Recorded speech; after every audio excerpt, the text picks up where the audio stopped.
Welcome to Family Favorites. I'm your host, Gale, and this is my lovely assistant, Anylia, who is very helpful.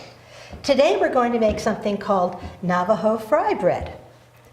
So, well, the first thing we do is actually start cooking the oil. So we have some in the pan now. This is a very deep pan. You can do it in a smaller pan if you wish, but you need to have enough oil that whatever you're frying will be able to sink at the bottom and then eventually rise to the top. So, thank you. All right, this is a very simple recipe. It starts off with, we're just going to make half a recipe today. So half will be 1 cup of flour. I'll use 2 of these. Yeah, and you can stir that. 1 cup of flour.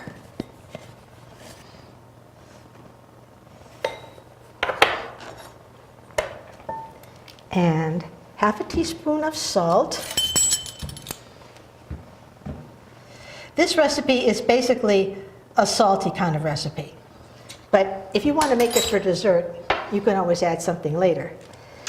Like honey, confectionate sugar, and cinnamon, yeah. Right? Absolutely, different flavors for people's taste. I hope I said that right. Sure. Okay. I'm halving the recipe from here, so it's going to be 1.5 teaspoons of baking powder. And what's the purpose of the baking powder? To rise? Absolutely. Yeah. We don't want flat bread. All right. So just stir the dry ingredients in. And this will be half a cup of water. It's nice to add warm water because it sort of starts the process. Very basic ingredients. It gets sticky too, very quickly. So Gail, how did you come across this recipe? Oh yes, please keep an eye on that so we'll know when that's ready. Mm-hmm. I lived in California for a quarter of a century and actually met a few Native Americans. And one was named George Woodard. He was not from California, not a California Indian at all. He was from the Midwest, a Sioux, in fact, a Sioux Menominee. And he was an activist, and he liked to go to Washington and speak on Native American rights. But in California, he organized lots of powwows. And I went to a powwow, and that's where I met him. And at the powwow, he says, well, you have to try some fry bread. I'd never heard of fry bread before, but I said, okay, I'll try it. And I said, hey, that's pretty good stuff. So he later on gave me the recipe to it. Now, it's been many years, and I've lost the recipe, I'm sorry to say, but I found this online called Traditional Navajo Recipes, and there are 2 different variations of it, but it's very simple. Okay, now we have a nice sticky ball of batter. And the recipe requires you to let it sit for 10 to 15 minutes. Well, I don't want to regale you with Indian stories for 10 to 15 minutes, so we're going to cheat and use some that we have had before. Now, what I need is a little bit of, can you put some flour on this, please? Of course. Nice cutting board. Yes, we'll need it. You don't have to be modest with the flour. You can add quite a bit. And you need to have it on your hands. Now, how was our oil coming? It's just about ready. How will we know when it is ready for frying? Don't we add some water, like flick a little bit of water? Yes. Okay, so here we go. Very carefully. Yes, and you want to stand back. It's not doing anything yet. Okay. No? No, it's not sizzling. So what they want us to do, the recipe says, is to, would you like to roll it out to about 1/4 inch? Yes, ma'am.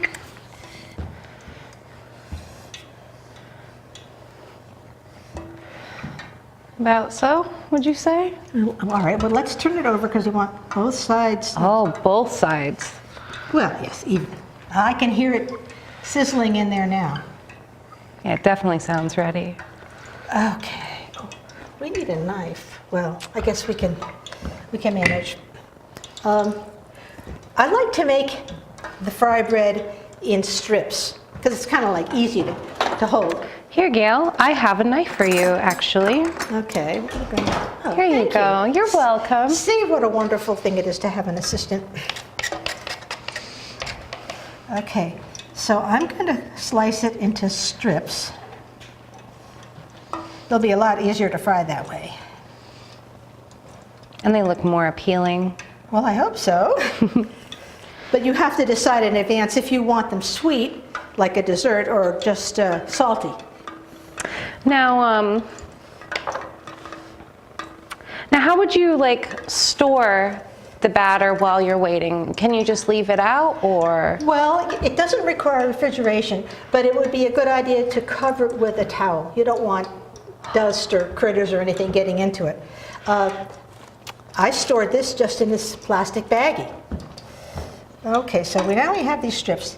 Will you test it once more, please? Yes, ma'am. But carefully. Frying can be dangerous, and we don't want anyone to get hurt. It's not quite ready yet. All right. By the way, don't touch your hair when you have flour on your hands. You got some on your face. Do I? Yes, you do. Here. There we go. Okay. Got to keep fresh. Well, since we have a little bit of time, I'd like to share with you some of my Indian friend's philosophies. His name was George Woodard. I don't know what his real name was as an Indian. He would tease people and say, well, back home they call me Chief Big Nose. Well, I don't think his nose was super big, and he wasn't a chief, but he certainly did take care of all the Indians that he met in the South San Francisco Bay Area. One year, he invited my husband and me to a Thanksgiving feast held by Native Americans. I felt so embarrassed, some of these people are certainly not as well off as we are, but I felt it would also be rude to say no. So we did go. But he used to say, if you've ever seen a buffalo nickel, on one side of that buffalo nickel is the silhouette of a Native American. And he says, there was no one model for that. No one Indian posed for that. It was a composite of what a white sculptor thought the Native American should look like. He also hated the green strips that are in between lanes on highways or streets around our area, around San Jose. He said, that isn't real grass. It may look nice to the white man, but he says, it does nothing to improve the environment. In fact, he said, I'd like to take the white man who invented that and hold him by the scruff of his neck and push him down there and let him breathe all that so-called greenery. But he wasn't a bitter person at all. And when the squaws were out doing the circle dance, he made me get out there too. I thought, this is ridiculous. I don't know what I'm doing. White people are coming to see Indians dance, not me. So I was very pleased and honored to have George Woodard as my friend. Okay, how is that coming? I think this just might be ready, but always test it because you never really know. That sounds ready. Okay, it sounds ready. Now where's our... This is where you stand back. I'll use this slotted spoon. Now, also in line with safety, you don't drop it in, because that's going to come back and hit you in the face. Add each strip slowly, and it'll start off on the bottom. Now, Gail, how would you know that these are done? Oh, well, they'll come to the top, you turn it over when they're both nice and brown, like these. So, add it slowly.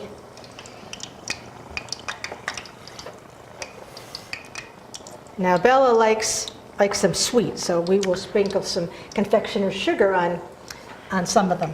I'm not much of a tart fan, obviously, but I do have a sweet tooth. And with this recipe, it is slightly tart. So if you like sweet and kind of salty, that's a good thing. You can add confectionate sugar, honey, like we said, synonym. I hope I'm saying that right. But I very much prefer the confectionate sugar. I feel like it adds more body to the flavor. Now, these have risen to the top. I'm going to turn one over and see what it looks like. No, it definitely needs, Yeah. It looks so much like white man. It's around golden brown. Very careful. Now, Gale's recipes are amazing. Like, everything that she's made so far tastes delicious. And like, these are perfect for families. Like, this seems like to be a quick enough recipe where if you were having company, you'd only need half an hour to get this all done, right? Yep. Yes. And next time we're going to also be doing some frying, and it will be definitely sweet dessert with confectioner's sugar on top. Turn these over. They're not cooking as fast as they did when we practiced.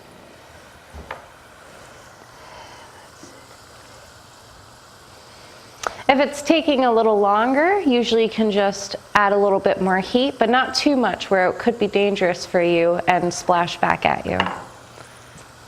Well, we're talking about Native Americans and have a little bit of time. I wanted to mention another one I met,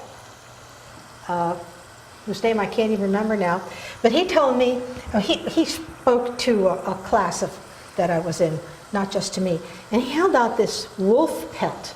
And he passed it around, and we felt it was so supple and everything. And he said that this pelt had been cured, if you want to use that term, by his grandfather. And he said, you know, white men, they take the scrapers, and it's so much work, and they just stretch it too hard, and they sometimes put a hole in the pelt. He says, we do it the easy way. And these are real Native American secrets he was sharing with us. We hang the pelt near a wasp's nest or a bee's nest. And those insects are very interested in getting all the tenons and the gristle. And we just let the little critters eat, and we don't have to work hard at all. And after a few days, the pelt is perfectly cured. And he said, and it's as supple as the day it came off the wolf. That's so sweet. I actually ran into a similar situation where I wanted a deer skull, and someone had mentioned to me what natives used to do is they used to tie up animals' heads to trees or surrounding posts, and they would let the meat be festered off by like vultures, etc., any of the critters that could get to it, and then the skull would be used in ceremonies, same with buffalo, etc. I mean, for me it was deer, but for them it was buffalo. So that's what we did, and it's so quick and easy to do. And you don't have to touch any yucky meat. So these look beautiful. Well, they're getting golden brown now, that's for sure. I met a Pomo Indian woman who, very elderly, but the Pomo Indians specialize in making baskets, the tiniest baskets that any tribe could make.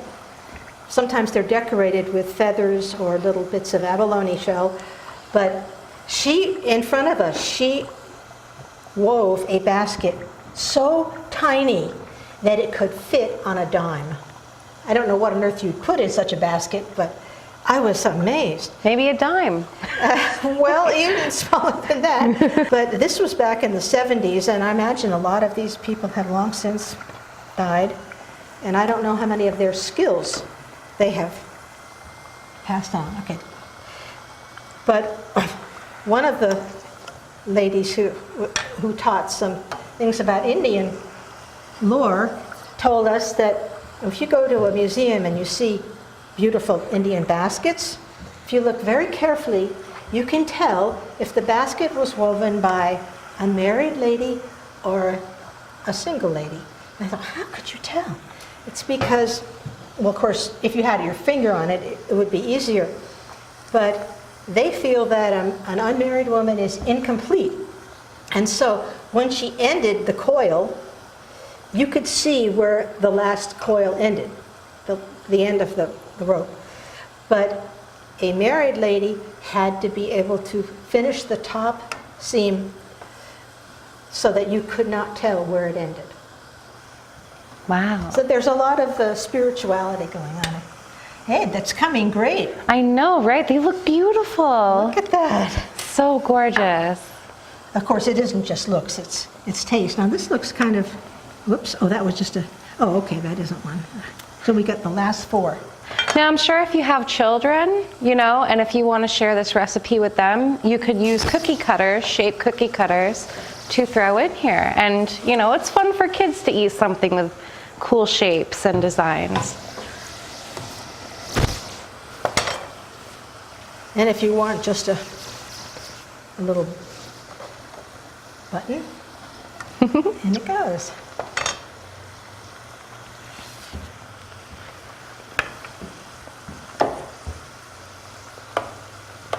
So I think that probably demonstrates enough how it's made. Let's just put some confectioner sugar on this. Okay? And that is here. Okay. For those of you with a sweet tooth.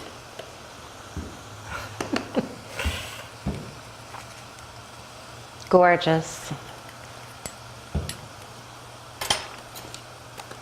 So you can have it for dessert, which is a combination of salt and sugar, or just like this when it's cool. It's very handy to walk around, you know, if you're at a fairgrounds or the powwow and chomp away on it. I think many Indian tribes have a version of fry bread, but I happen to learn from a Suma Nomini. Okay. Well, I think that does it for today. Everything but the sampling. Can we, please? Okay, well let's turn this off because we don't want to leave the stove on there, and that will. Okay, we're going to sample one. This is sweet and salty. Very good. Very chewy. With the confectionate sugar, I feel like it balances the taste more. Very nice. Right. Okay. Honey. Yep, you could dip whatever you want over it or into it. And we thank you. So we hope to see you again when we will be doing another frying project.